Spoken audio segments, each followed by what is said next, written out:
Is the YouTube test and compare tool bad for your channel? We're going to answer that question today by going through a couple things. First and foremost, how YouTube operates and how these tools tend to get rolled out at YouTube. Then secondly, talk about, is the test compare tool bad for your channel or completely useless? And maybe some of these data claims by other channels. And then finally, the tool as it currently stands and where there's opportunity. YouTube cares about two things. It is consumption satisfaction, right? They want you to watch a lot of content. They want you to be happy about the content that you're watching. If your channel delivers on that, you can perform well on the algorithm. There's many other factors, but that at its base root is what they care about, okay? Now, when they roll out new tools, YouTube is not exactly fully tested all of their tools before they roll them out. I would say this one actually probably got more tested than the others. Some days we just wake up and there's something new for us to try. And they'll throw the bird out of the proverbial nest and they're like, oh, if it flies. And sometimes it does. And sometimes it plummets to the ground, but they continue to make improvements along the way. This tool falls in that category. Remember YouTube Shorts when they first came out. Remember some of the other features when they first come out. They make fine tunings and make it better as it goes along. I mean, for Pete's sake, the research tab is now the inspiration tab. It's not uncommon by YouTube. If anything, it's sometimes the best way to test a tool, but inherently there are some bugs or concerns that come up with these new tools, as maybe not everything has been thought through. That brings me to the claim, is the test and compare tool useless? If you had asked me about 3 or 4 weeks ago, I might have leaned more heavily in that direction. With some time to do some research and to read the data from other channels, it is not 100% useless, okay? There are those channels out there that made this claim and made it stridently and use, I would say, a poor data reason for this claim.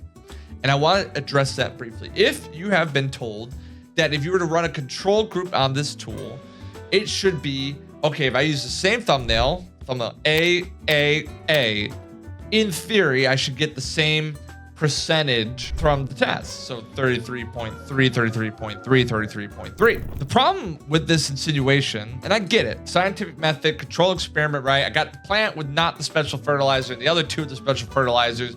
In theory, the experimental group should have the greater variance because the control group is the nothing burger. It's the one that I want to see exactly. I didn't do anything, right? It's a placebo. It's a control group. The problem with this concept applied to this tool and then hanging your hat is like, that is definitively why it's useless, is because you have this thing called watch time share. That is the core metric of how it determines its winner, its preferred, etc. What is the problem with watch time share is that although I'm sure YouTube is striving to segment those thumbnails to perfectly randomize audience groups, new returning subscribers, there's always, in theory, a group that's going to watch more than the other groups, thus some variance.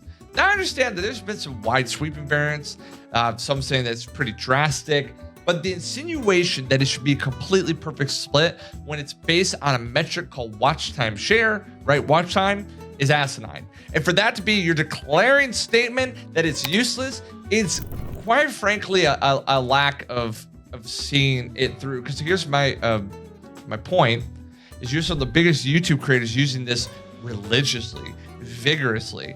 And don't you think it's interesting when every metric view brought in, the revenue, etc., matters supremely to these channels, that they would use this so aggressively, and you just think that they haven't thought of the control group or any of these elements? That just seems unlikely. Now, I will say that that is an indication of something that is true. Can the test and compare tool be detrimental to your channel? Yes. Yes, it can. And I think it falls into two main areas where it's detrimental. First and foremost, it's smaller channels. Now, smaller is a hard thing to contextualize because you have those with large subscribers because of shorts, etc., that don't necessarily bring in massive long-form views, and you have smaller channels that do. So how do you categorize a smaller channel?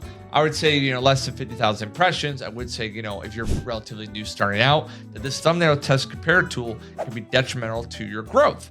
And the reason for this is actually where it comes to the second point, is because you don't have 3 stellar thumbnail concepts worth putting out there. So as we know, when it comes to visual packaging, it's not just the thumbnail, it's the title, the description, etc., right? If you make a really good thumbnail, be like, I want to test, compare, and learn about my audience, and so you quickly make 2 other thumbnails that aren't super stellar, that don't complement your title, those two thumbnails performing poorly can actually drag down the performance of the segment that has the one stellar idea. That is what it can indeed do. So if you're, for example, this has compared to, I'd rather you do 2 really good thumbnails than 3 thumbnails with one that's clearly not a good fit. You've seen folks who are doing like, I just do a picture of me in the video, and I wouldn't hang your hat on those learning. That's where I can see it be detrimental. I've seen channels that had a really good lane of like what thumbnails work, and they tried to take the advice of doing widespread differences.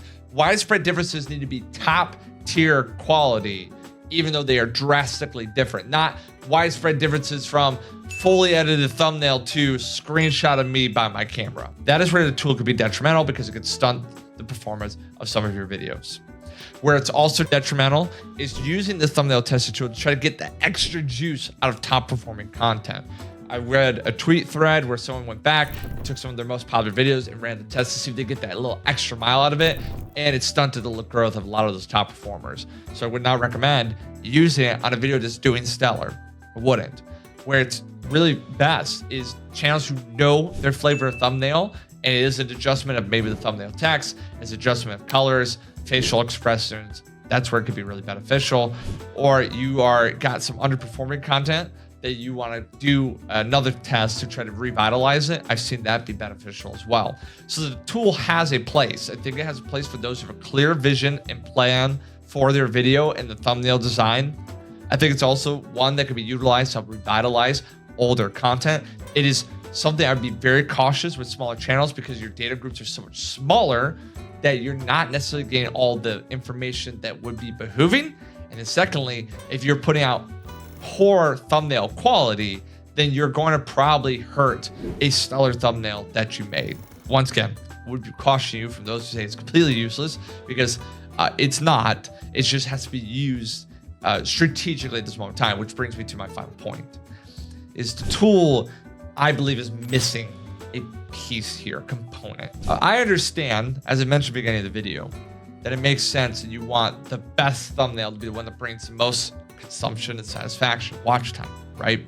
It's what YouTube values. It avoids this clickbait reward system. We didn't want it to be fully on CTR. In theory, some would argue that it considers CTR because it'd be a higher CTR if it gets more watch time. I don't believe that's always true, but I understand what people are saying. I think this tool, at minimum, needs to at least show the other metrics for our consideration behoovement. Whether that's CTR, whether that's average view percentage, view rate, etc. Just having the sole percentage is not as useful. I also would argue that there probably needs to be some other kind of weighting or at least an understanding of the audience composition that these 3 thumbnails were served to, because we don't know the new return and subscribe ratios of the segment that delivers it to. And all we know is it's based completely on watch time. There just seems so much variance that you might be learning a lot because you're so massive and it's kind of going to be the same lanes. When you're finding that middle of the pack or you're that smaller, it becomes really challenging for it to be super beneficial. So that's where I'm wondering with YouTube what they're going to do to expand upon its current usefulness. I do understand why it's chosen the metric that it has. I do think it's just lacking in transparency on the other metrics that potentially bring it to the next level. So that being said, the test and compare tool does have a place. It's not 100% useless, but it can be detrimental. And so it truly is one of those tools that you're going to get out of it what you put into it and the strategy that you've thought through. And if you can't answer how each thumbnail is an absolute stellar play for the video, it might not be worth testing those thumbnails. That being said, thanks for watching this video and happy creating, everyone.